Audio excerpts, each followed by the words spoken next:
নমস্কার বন্ধুরা, অঙ্কিতা কিচেনে সবাইকে স্বাগত জানাই। আজকে আবার আমি চলে এসেছি একটা নতুন রেসিপি নিয়ে। সেটা হচ্ছে বাটার পনির মশলা। এবার আমি কড়াইয়ে দিয়ে দিচ্ছি সরিষার তেল। এখানে বাটার পনির মশলা করার জন্য প্রথমে আমি দিয়ে দিচ্ছি তেলের সাথে বাটার পনির মশলার জন্য এখানে আমি 200 গ্রাম পনির নিয়েছি। এই পনিরগুলোকে এবার আমি পিস পিস করে কেটে নেব।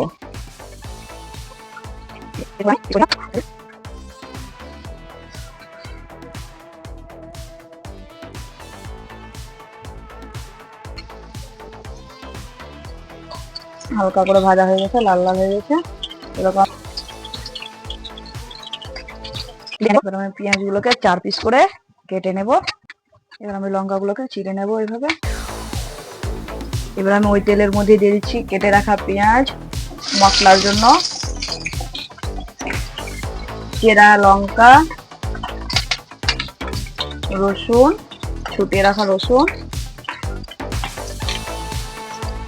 15-16টা কাজু,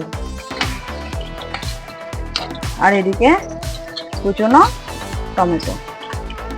হালকা করে এগুলোকে আমি ভেজে নেব। আমার এগুলো মশলাগুলো ভাজা হয়ে গেছে। এবার আমি মিক্সারে এগুলোকে তুলে নেব গ্রেট করার জন্য। এবার আমার গ্রেট করা হয়ে গেছে, এটাকে আমি নিয়ে চলে গেলাম রান্নার কাছে।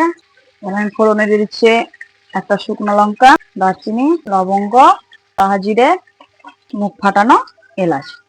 এরপর দিয়ে দেবো বেটে রাখা আদা। ভাজা ভাজা হয়ে গেলে এবার দিয়ে দেবো গ্রেট করা মশলা। হয়ে গেছে, এবার আমি মশলা দিয়ে দিলাম। আমি হলুদ দিয়ে দিলাম। এবার আমি 2 চামচ পরিমাণ দিয়ে দিলাম ধনিয়া গুঁড়ো, 1 চামচ পরিমাণ জিরা গুঁড়ো।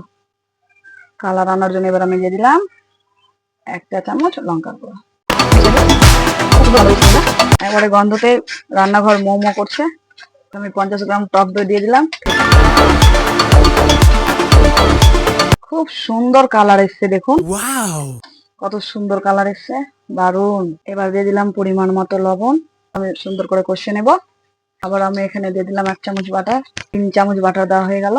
সুন্দর টকবক করে ফুটছে, দেখুন মশলা কষানো হয়ে গেছে। এবার আমি দিয়ে দেবো পরিমাণ মতো জল। গ্রেভিটা কত সুন্দর হয়েছে দেখুন, সুন্দর ফুটছে। এবার আমি ভেজে রাখা পনির গুলো দিয়ে দিলাম।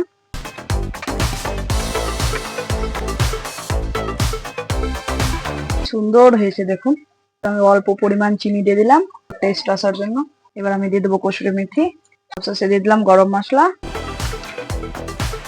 দারুণ হয়েছে বন্ধুরা, দারুণ হয়েছে। এবার আমি এটাকে নামিয়ে নেব।